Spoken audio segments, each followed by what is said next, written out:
এখানেই জন্মেছিল বাংলার এক কিংবদন্তি কবি, যিনি মাত্র ৪৯ বছর বয়সে কলকাতার একটি কামরায় ধুকে ধুকে মৃত্যুবরণ করেছেন। কবিতা তাকে যশ খ্যাতি সবই দিয়েছিল, কিন্তু দেয়নি অন্ন, দেয়নি প্রতিষ্ঠা। তার ব্যক্তিগত জীবন ছিল নাটকীয় এবং বেদনাঘন। এ যেন এক দুর্ভাগা কবির জীবনের গল্প। হিন্দু ধর্ম ত্যাগ করে খ্রিস্টান ধর্ম গ্রহণ করে হয়েছেন ত্যায্য পুত্র, বঞ্চিত হয়েছেন পরিবার থেকে, সে ইতিহাস সকলের জানা। ভালোবেসে বিয়ে করেন মাদ্রাজে থাকা যুবতী এক নারী রেবেকাকে। কোনো কারণ ছাড়া স্ত্রী সন্তানদের ফেলে বিয়ে করেন বিদেশি এক ব্রিটিশ নারী হেনরিয়েটাকে। তিনি হয়েছিলেন বাংলার ইতিহাসের একজন মহাকবি, কিন্তু কখনো ভালো বাবা হতে পারেননি ভালো স্বামীও হতে। রেবেকার সাথে যে বিশ্বাসঘাতকতা তিনি করেছেন তা আজও মানুষ ভুলতে পারে না। মৃত্যুর আগ মুহূর্ত পর্যন্ত যে রেবেকা শুধু তার পথ চেয়ে থেকেছেন, ভেবেছেন মধু আসবে, কিন্তু না, মধু আসেনি। হ্যাঁ দর্শক, ঠিকই শুনছেন, তিনি আর কেউ নন, তিনি বাংলার কিংবদন্তি কবি, কবিদেরও কবি, মহাকবি মাইকেল মধুসূদন দত্ত। তিনি ছিলেন ১৯ শতকের অন্যতম শ্রেষ্ঠ বাঙালি ও নাট্যকার। তাকে বাংলার নবজাগরণ সাহিত্যের অন্যতম পুরোধা ব্যক্তিত্ব মনে করা হয়। ঐতিহ্য অনুবর্তন অগ্রাহ্য করে তিনি কাব্যর নতুন রীতি প্রবর্তন করেন। বাংলা ভাষায় তিনিই অমিতাক্ষর ছন্দ বা সনেটের প্রবর্তক। এই সেই স্থান যেখানে বসে তিনি তার বিদয়ী কবিতা লিখে গেছেন। এই সেই কপোতক্ষ নদ, যে নদীকে তিনি বিদেশের মাটিতে বসেও বারবার স্মরণ করেছেন। লিখেছেন, সতত হে নদ তুমি পর মোর মনে, সতত তোমার কথা ভাবি এই বিরলে। যে কবিতা প্রবাসী এবং বাঙালি সকল মানুষের হৃদয়ে জন্মভূমির প্রতি গভীর আবেগ ও স্মৃতি জাগিয়েছিল।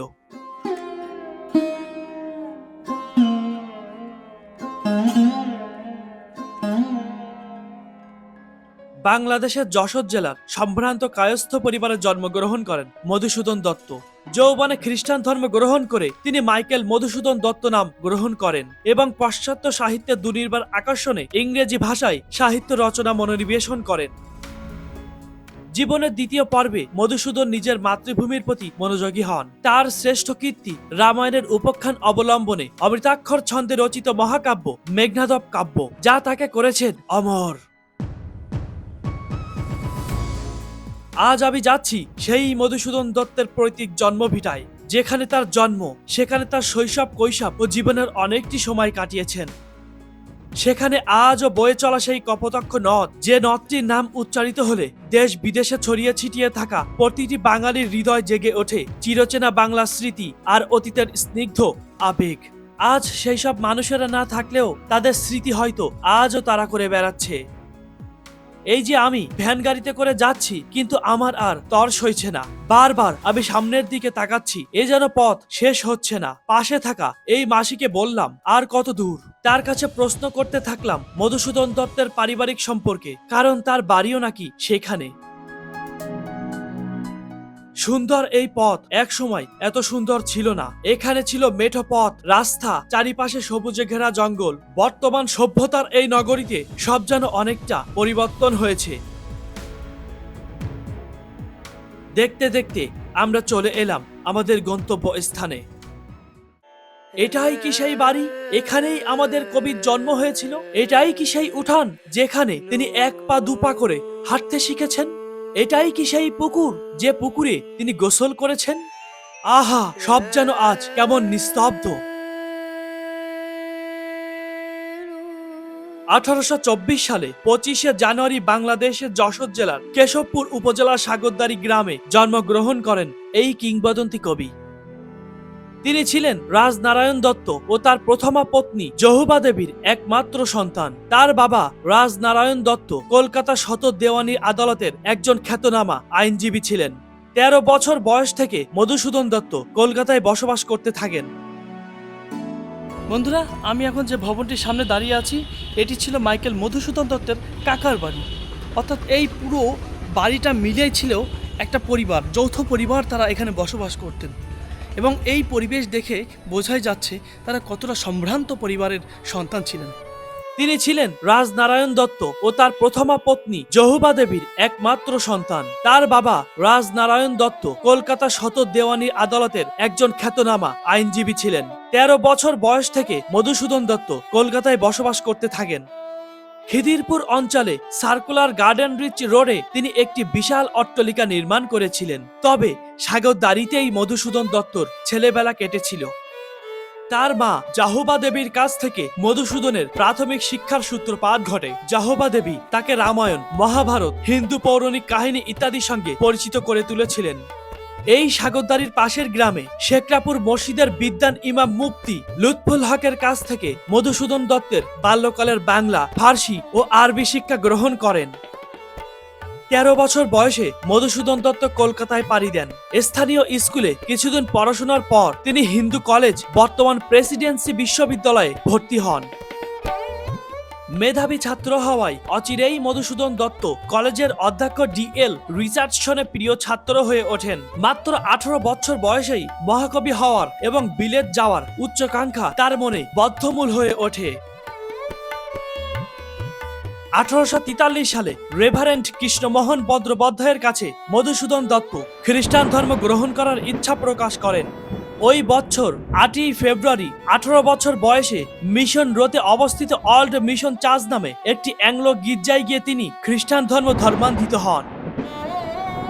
তাকে দীক্ষিত করেছিলেন পাদ্রি ডিলট্রি। তিনি তার মাইকেল নামটিও রাখেন।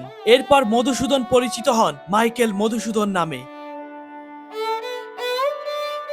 বন্ধুরা, এটি ছিল তাদের ঠাকুর ঘর। এখানে সে সময় তারা পূজা করত, আরাধনা করত। সেই ঠাকুর ঘর আজ পড়ে আছে এখানে, শুধু স্মৃতি আর ইতিহাস নিয়ে এখানে এভাবে পড়ে আছে। মধুসূদন খ্রিস্টান ধর্ম গ্রহণ করলে হিন্দু সমাজে ব্যাপক আলোড়ন সৃষ্টি হয়। তার পিতা রাজনারায়ণ দত্ত তাকে ত্যায্যপুত্র করেন। তারপরও মধুসূদন দত্ত শিবপুরের বিশপ কলেজ থেকে পড়াশোনা চালিয়ে যান।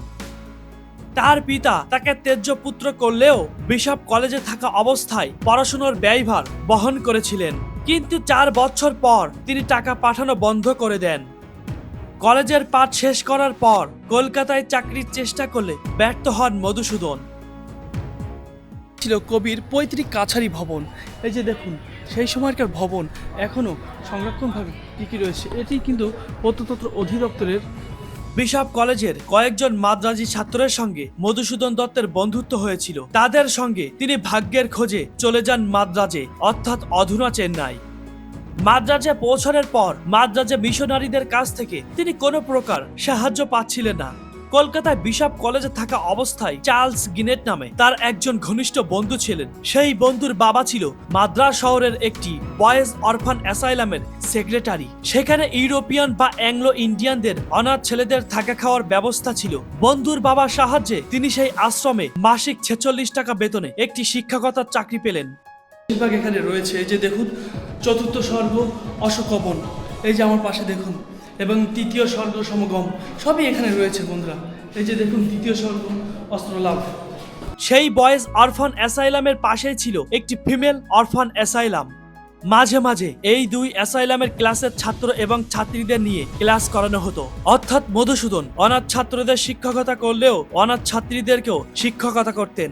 আর সেখানেই তার অন্যতম ছাত্রী ছিলেন রেবেকা। একটা কথা আমরা অনেকেই জানি না, আমাদের মহান কবি মাইকেল মধুসূদন দত্ত ইংরেজ কবি লর্ড বায়রনের দ্বারা ভীষণভাবে প্রভাবিত ছিল। লর্ড বায়রনের নারী সঙ্গ কাহিনী পড়ে তিনি মনে মনে হয়তো প্রতিজ্ঞাবদ্ধ হয়েছিলেন প্রেম করে ব্লু আইজ কোনো হোয়াইট লেডিকে তিনি বিবাহ করবেন। আর অদ্ভুতভাবে সবকিছু পেয়ে গেলেন তার শ্বেতাঙ্গে ছাত্রী রেবেকার মধ্যে। কিভাবে রেবেকার সাথে মধুসূদন দত্তের প্রণয় হয়েছিল সে সম্পর্কে ইতিহাসে তেমন কোনো তথ্য পাওয়া যায়নি। আমাদের কবি ছিলেন কৃষ্ণাঙ্গ এবং অন্যদিকে রেবেকা ছিলেন শ্বেতাঙ্গিনী। সে যুগে গোটা ভারতবর্ষে কোনো কৃষ্ণাঙ্গ পুরুষের সাথে কোনো শ্বেতাঙ্গে নারীর বিবাহ হওয়াটা ছিল সম্পূর্ণ অকল্পনীয়। তখনকার সময় কবি হিসেবে মাইকেল মধুসূদন দত্তের কোনো পরিচিত ছিল না, কোনো নামডাকও ছিল না। মাদ্রাজে পৌঁছানোর মাত্র 6 মাস 13 দিনের মধ্যে মধুসূদন দত্তের সাথে বিয়ে হলো রেবেকার। আর সেটাই ছিল গোটা ভারতবর্ষের কোনো শ্বেতাঙ্গ নারীর সাথে কোনো ভারতীয় প্রথম বিবাহ অনুষ্ঠান। মাদ্রাজে ক্রনিল পত্রিকায় ছদ্মনামে তার কবিতা প্রকাশিত হতে থাকে। হিন্দু ক্রনিকল নামে একটি পত্রিকায়ও সম্পাদনা করেছিলেন তিনি, কিন্তু অল্পকালের মধ্যে অর্থের অভাবে পত্রিকাটি বন্ধ করে দিতে বাধ্য হয়। তবে সত্যি এটাই, মাত্র 25 বছর বয়সে সেই নিদারুণ দারিদ্রতার মধ্যে তিনি লিখে ফেললেন তার বিখ্যাত কাব্য দ্য ক্যাপটিভ লেডি। এরপর কবি ও দক্ষ লেখক হিসেবে তার সুনাম ছড়িয়ে পড়ে। দেখতে দেখতে কেটে গেল 8 বছর। রেবেকার সাথে কবির দাম্পত্য জীবন 8 বছর স্থায়ী ছিল। এই 8 বছরে কবি 4 সন্তানের বাবা হয়েছিলেন। এই খাটে বসেছেন, এই খাটে শুয়েছেন, হয়তোবা এই খাটেই তার জন্ম হয়েছে। আমি জানি না তিনি এই টেবিলে বসে কোনো কবিতা লিখেছিলেন কিনা, আমি জানি না এই খাটে তিনি বসেছিলেন কিনা। কিন্তু হঠাৎ একদিন বিস্ময়কর ভাবে কবি মাদ্রাজ ছেড়ে, তার ভরা সংসার ছেড়ে কলকাতায় চলে আসেন। সেই যে তিনি কলকাতায় এলেন, আর কখনো তিনি মাদ্রাজে ফিরে যাননি। কিন্তু কেন? আসলে মাদ্রাজে ফিরে যাওয়ার তার মুখই ছিল না। মাদ্রাজে থাকাকালীন তার ভরা সংসার জীবনের মধ্যে তার জীবনে প্রবেশ করেন হেনরিয়েটা, 14 বছর বয়সী ফার্সি একটি মেয়ে। কবি তার স্ত্রী সংসারের কথা সব নিখুঁতভাবে গোপন রেখে তার সঙ্গে প্রণয়ে লিপ্ত হয়েছিলেন। একদিকে চলছে রেবেকার সাথে কবির সাংসারিক জীবন, অন্যদিকে হেনরিয়েটার সঙ্গে প্রেম। সে যেন এক দ্বৈত জীবনের গল্প। কিন্তু হঠাৎ সেই কথা জানতে পেরে যান তার স্ত্রী রেবেকা। প্রথমে তিনি বিশ্বাস করতে পারেননি তার স্বামী 4 সন্তানের পিতা হয়েও সাংসারিক দিকে এত মনোযোগী হওয়ার পরেও কিভাবে এমন কাজ করতে পারে। পরিচিত মহলে ছিছি পড়ে গেল যে রেবেকা তখনকার সময় স্বজন বন্ধু বান্ধবদের বিরোধিতাকে তোয়াক্কা না করে সমাজে একেবারেই অগ্রহণযোগ্য থাকা সত্ত্বেও কৃষ্ণাঙ্গকে বিয়ে করেছিলেন, আর সেই স্বামীর বিশ্বাসঘাতকতাকে তিনি কোনোভাবেই মেনে নিতে পারছিলেন না। এরপর বিনা মেঘে বজ্রপাতের মতো নেমে আসে সংসারে এক শীতল আবহাওয়া, যে আবহাওয়াতে তাদের সংসারে জ্বলে উঠল সন্দেহ, বিতর্ক আর অশান্তি। অন্যদিকে তেমন হেনরিয়েটাকে তিনি কোনোভাবেই অস্বীকার করতে নারাজ। তাকে পাবার জন্য তিনি উন্মাদ হয়ে উঠেছিলেন। সংসারে যখন তুমুল অশান্তি সৃষ্টি হয়, তখন তিনি সিদ্ধান্ত নিলেন চিরকালের জন্য তিনি স্ত্রী সন্তানদেরকে ত্যাগ করবেন। তারপর কলকাতায় চলে যান। কবি কলকাতায় যাওয়ার ঠিক কয়েক মাস পরেই হেনরিয়েটাও চলে যান কলকাতায়। তারপর কবি তাকে গ্রহণ করেন। এরপর কবির সাথে টানা 15 বছর তাদের পথ চলা। এই 15 বছর হেনরিয়েটাই ছিলেন কবির জীবনের সুখ ও দুঃখের সাথী। তবে তাদের কখনো বিয়ে হয়নি, কারণ রেবেকার সাথে তার বিবাহ বিচ্ছেদ হয়নি। তাই বাকি জীবনটা তারা লিভ টুগেদারে কাটাতে বাধ্য হয়েছিলেন। অন্যদিকে রেবেকা তার সন্তানদের নিয়ে পড়লেন এক অথৈ সাগরে, কিন্তু অকল্পনীয় সংগ্রাম করে তিনি সংসারকে বাঁচিয়ে রেখেছিলেন, সন্তানদের মানুষ করেছিলেন। কিন্তু কখনো আত্মমর্যাদাবোধ সম্পূর্ণ এই ভদ্র মহিলা নিজের অধিকার খাটাতে কখনো মাইকেল মধুসূদনের জীবনে প্রবেশ করেননি। এমনকি কলকাতাতেও তিনি কখনোই আসেননি, বরং তিনি প্রতীক্ষা করেছিলেন যে স্বামী মাইকেল মধুসূদন দত্ত একদিন তার কাছে ফিরে আসবেন। তবে পরবর্তীকালে তিনি এবং তার সন্তানরা জানতে পারেন যে মাইকেল মধুসূদন দত্ত ভারতবর্ষের এক বিখ্যাত কবি এবং বিলেত ফেরত ব্যারিস্টার। তাদের ছেলে মেয়ের বিয়ের দলিলপত্র ঘাটাঘাটি করে জানা যায় বাবার নাম উল্লেখ করেছেন মাইকেল মধুসূদন দত্ত ব্যারিস্টার। কিন্তু অন্যদিকে বাবা বিখ্যাত মানুষ হওয়া সত্ত্বেও বাবার প্রতি ঘৃণা ভরে তারা বাবার পদবীকে পাল্টে নিজেদের পদবীকে দাঁত থেকে করেছেন দাতন।